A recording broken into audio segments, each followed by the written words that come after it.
और जो बिंदु आज इस प्रेस वार्ता में उठाने जा रहा हूं, ये बिंदु बेहद ही गंभीर है। आज कई मीडिया चैनल्स पे भी और न्यूज़पेपर में एक खबर आई और ये खबर कुछ बड़े सवाल खड़े करती है। ये खबर है कि संजय भंडारी, जो कि हम सब जानते हैं रॉबर्ट वाड्रा के बड़े घनिष्ठ मित्र हैं, ये कहना भी गलत नहीं होगा कि दो जिस्म एक जान है।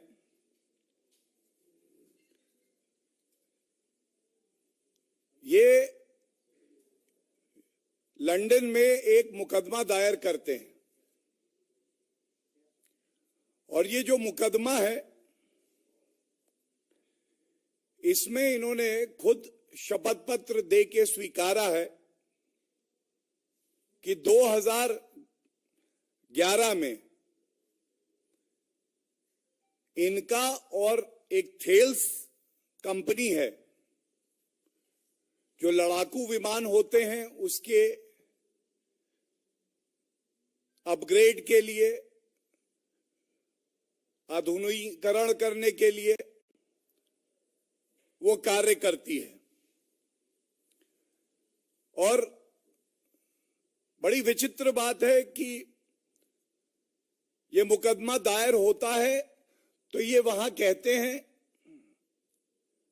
कि जो करार संजय भंडारी और थेल्स कंपनी में हुआ है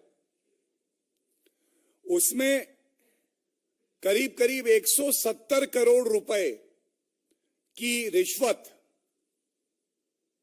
संजय भंडारी को मिलनी थी और जो तथ्य सामने आए हैं उसमें 75 करोड़ इन्हें मिल गए हैं यूपीए सरकार के समय में और करीब 90 से 95 करोड़ वो रिश्वत इन्हें नहीं मिली है।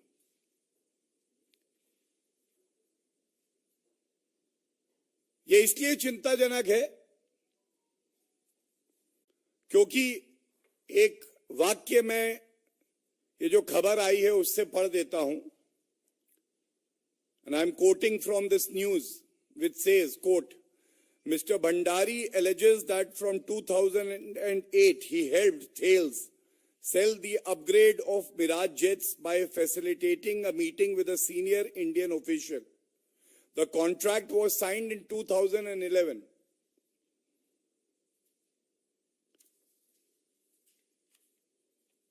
ये सर्वविदित है कि भारतीय जनता पार्टी की सरकार आई, श्री नरेंद्र मोदी जी के नेतृत्व में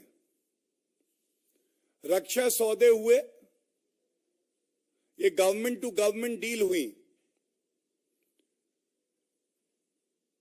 and the NDA BJP government has a policy of zero tolerance for corruption. लेकिन इस न्यूज के आने के बाद अब ये पता चल गया है कहीं भी भ्रष्टाचार है तो कांग्रेस पार्टी का तार है, कहीं भी भ्रष्टाचार है तो कांग्रेस पार्टी का तार है। और ये जो ब्रोकर कमीशन खोरी का कल्चर है, ये कांग्रेस पार्टी में ऐसी व्यवस्था बनी हुई थी कि वो रक्षा सौदों में भी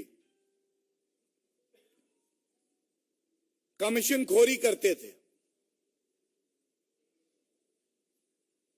भ्रष्टाचार यूपीए कांग्रेस सरकार में कूट कूट के भरा हुआ है।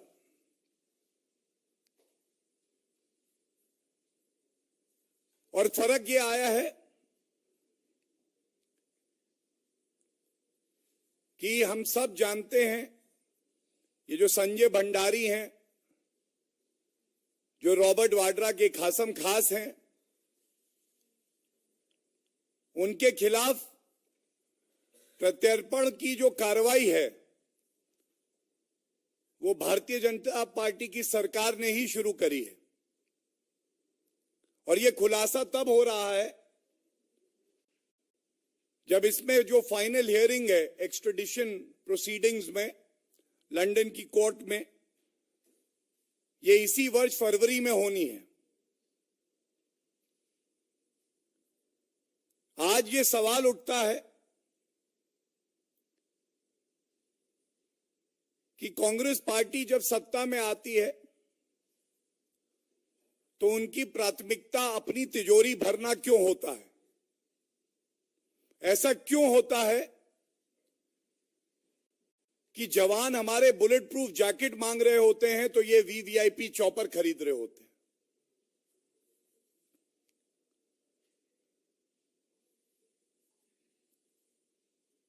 ये भी दुखद है कि ये जो 75 करोड़ रुपए घूस दी गई संजय भंडारी को, ये कुछ कंपनियों का एक जाल बुना गया।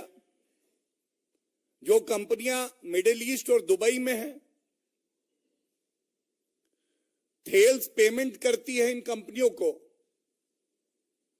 और उसके बाद संजय भंडारी के कहने पे एक और शेल कंपनी को एक बड़ी किस्त इस रिश्वत की दी जाती है। आज देश ये सवाल पूछ रहा है, कांग्रेस अध्यक्षा सोनिया गांधी जी, आप इस पे अपनी चुप्पी तोड़िए। ये हम सब जानते हैं 42 स्क्वाड्रन हमारी वायुसेना के 33 हो गए। 10 साल कांग्रेस पार्टी की सरकार रही, लड़ाकू विमान नहीं आए। अगर विमानों का आधुनिकीकरण होना था तो उसमें भी रिश्वतखोरी, कमीशन ली जा रही थी।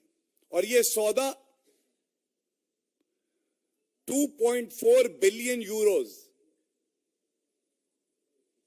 लगभग 18 से 20 हजार करोड़ रुपए का था। 2011 में ये जो करार हुआ, ये करार इसलिए संभव था कि जो देश की जड़ों में दीमक का काम करते हैं, देश को खोखला करने का काम करते हैं, उनके रिश्ते गांधी परिवार से होते हैं।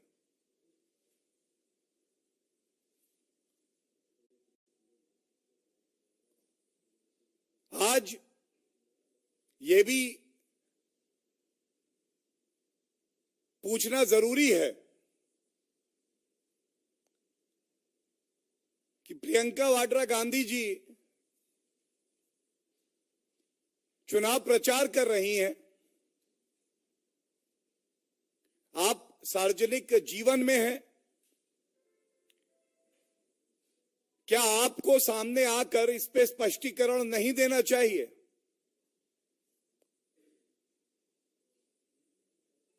चाहे जमीन के घोटाले हों, राजस्थान में, हरियाणा में जब कांग्रेस की सरकार रही तब भी रॉबर्ट वाड्रा और संजय भंडारी का नाम आया। और पुनः इस बार हमारे देश की सेना को कमजोर करने का काम किसी ने किया तो वो गांधी परिवार ने किया।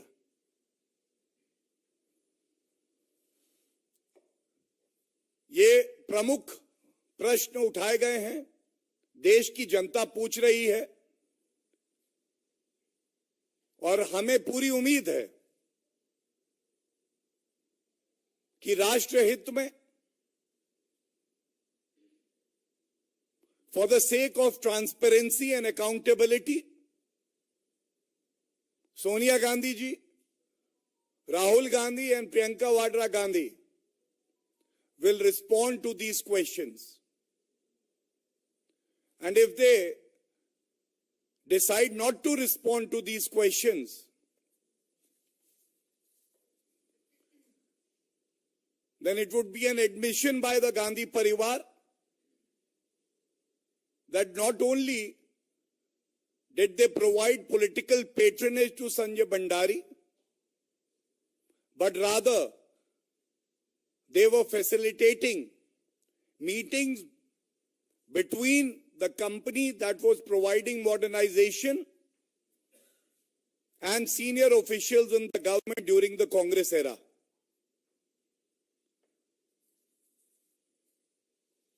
Thank you so much. Thank you for coming. And I'm sure that this serious matter pertaining to national security and our armed forces will get serious attention and coverage which it deserves. Thank you.